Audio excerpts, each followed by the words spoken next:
अपने महल से कई रानी कौशल्या से रज कर कौशल्या से रज करई हो।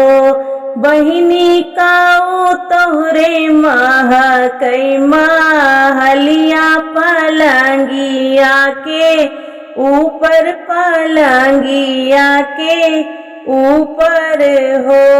बहिनी काऊ तोहरे मह कई महलिया पलंगिया के ऊपर पलंगिया के ऊपर हो। आरी आरी हमारी चुनरिया तपिया के गड़िया तपिया के पगड़िया नु हो। बहिनी बिचवा में लालन के लो टुरिया देखत नीक लागई देखत नीक लागई हो।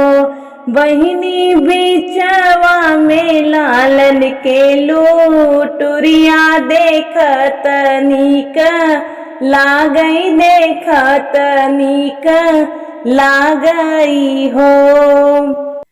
जऊ तोहरे राम जनम ले मैना बतायु मैना जनायु मैना जनायु हो।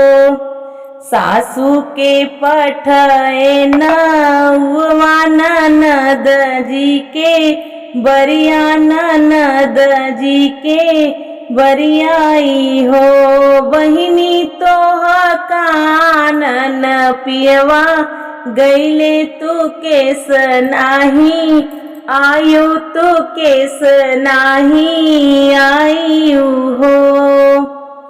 जैसन मघवा के अरहर पलवा के मारल पलवा के मारल हो।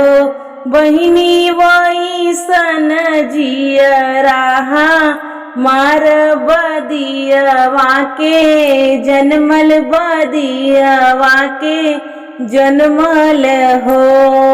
बहिनी वैसन जियराहा मार बदियवा के जन्मल बदियवा के जन्मल हो। जे हमरे राम के मानई हमारे घरे आवई हमारे घरे आवई हो। बहिनी जे हमरे राम के बैरनिया चौखट जीनी डाकई चौखट जीनी डाकई हो। बहिनी जे हमरे राम के बैरनिया चौखट जीनी डाकई चौखट जीनी डाकई हो।